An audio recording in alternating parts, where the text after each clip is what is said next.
श्री गिरिराज धरण की जय, गोवर्धन नाथ जी की जय, श्याम सुंदर श्री यमुने महारानी जी की जय, श्री वल्लभाधीश की जय, श्री गुसाई जी परम दयाल की जय। अब श्री आचार्य जी महाप्रभुन के सेवक हरिवंश पाठक सारस्वत ब्राह्मण काशी के तिनकी वार्ता को भाव कहते हैं। भाव प्रकाश। ये लीला में गति उत्तालिका विशाखा जी की सखी है। सगरी सेवा तत्काल सामग्री सिद्ध करत है। ताते इनकी चाल इनकी क्रिया अति उतावली सो बेग करत है। ताते विशाखा जी इन पर बहुत प्रसन्न रहते। सो हरिवंश पाठक पहले गणेश के उपासक हते। सो जब श्री आचार्य जी पत्रावलंबन काशी में किए, पंडितन को जीते, तब हरिवंश पाठक के मन में आई जो मैं श्री आचार्य जी महाप्रभुन के दर्शन कर आऊं। सो दर्शन को आई, तब विप्र रूप देखी के मन में आई जो एऊ ब्राह्मण हमऊ ब्राह्मण है, ये पंडित है, सो मेरे कहाँ काम है। मेरे गणेश के दर्शन में ढील लगे सो ठीक नहीं। यह बिचारी दूर थे, देखी के पाछे फिरे। सो घर में आई गणेश की पूजा को सामान ले चलन लागे। सो द्वार पर ठोकर लागी, गिरी परे, सो मूर्छा आई गई। तब गणेश जी ने सपना में हरिवंश पाठक सो कही, तू श्री आचार्य जी के दर्शन करे बिना मेरे पास आवत हतो, सो मैं तेरो मुंह न देखूंगो। श्री आचार्य जी को तैने अपराध कियो।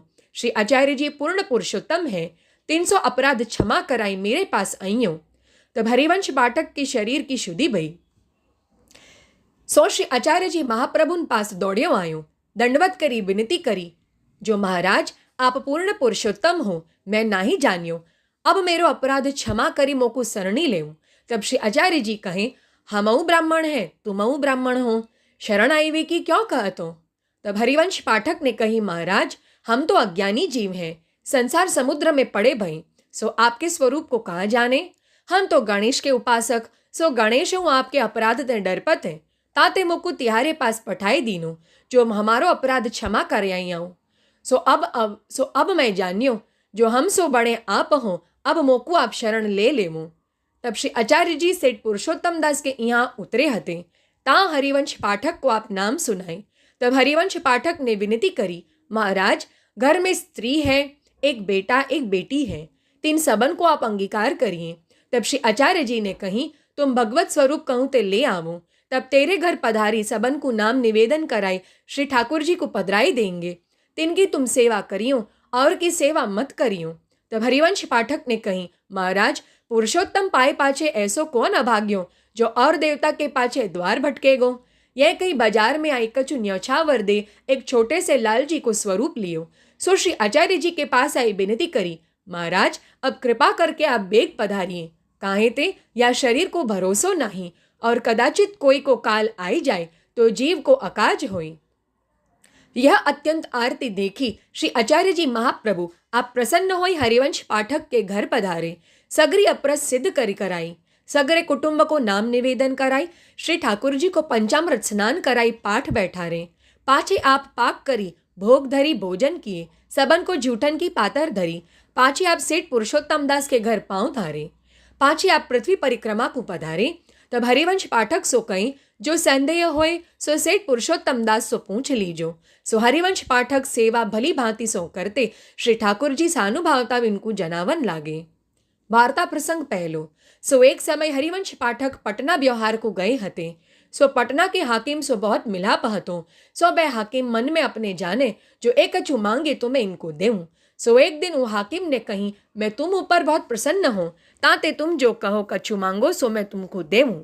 तब हरिवंश पाठक ने कही, कोई दिन कछु काम पड़ेगो तो तुम ते कहूंगो। सो ऐसे करत डोल उत्सव के दिन निकट आए। तब श्री ठाकुर जी ने हरिवंश पाठक सो जताई, जो तू डोल मोकू न झुलावेगो। तब हरिवंश पाठक मन विचारे, अब कहाँ करिए, दिन थोड़े रहे, चले सो तो न पहुंचिए। तब वह हाकिम पास गए और कहे, कछु मांगत है सो मोकू दियो चाहिए। तब वह हाकिम ने कही, जो चाहो सो मांगो। तब हरिवंश ने कही, जो मोकू 3 दिन में काशी पहुंचाइयो चाहिए। तब वह हाकिम ने घोड़ा और मनुष्य साथ दिए। सो मजली मजली पर घोड़ा की डाक पर चलियो जाए, घोड़ा मनुष्य पलटत जाए। सो ऐसे करत दूसरे दिन आई पहुंचे। रात्रि को सब डोल की तैयारी सिद्ध कर राखी, दूसरे दिन झुलाए, बड़ो सुख भयूं। 5 दिन 10-15 रही के पटना को पाछे आए। तब वह हाकिम ने हरिवंश पाठक सो पूछी, ऐसो घर में कहाँ जरूरी काम हतो, जो यह मांग्यो। कछु द्रव्याधिक मांगते तो लाख रुपया के रीझ के दे देतो तुमको। तब हरिवंश पाठक ने कही, जो हम तो गृहस्थ हैं, अनेक काम घर के परत है, सो मैं गयो हतो। या प्रकार अपनो धर्म गोप्य राखे, ऐसे भगवदीय है। ता पाछे बड़े उत्सव छोटे उत्सव सगरे घर आई के ही करते। भाव प्रकाश, या में यह सिद्धांत जताए, जो स्नेही होए सो उत्सव अपने ठाकुर पास करें तो ठाकुर प्रसन्न रहे। और श्री ठाकुर जी की सेवा को प्रकार काहू सो कहनो नाई। जैसे हरिवंश पाठक वो हाकिम सो कछु न कहें। घरहूँ में यद्यपि वैष्णव हते तो श्री ठाकुर जी के अनुभव की बात कोई ते नहीं कही। सो श्री हरिवंश पाठक श्री आचार्य जी महाप्रभुन के ऐसे कृपा पात्र भगवदीय हैं, ताते इनकी वार्ता को पार नहीं, सो कहाँ ताई कहिए। श्री वल्लभाधीश की जय।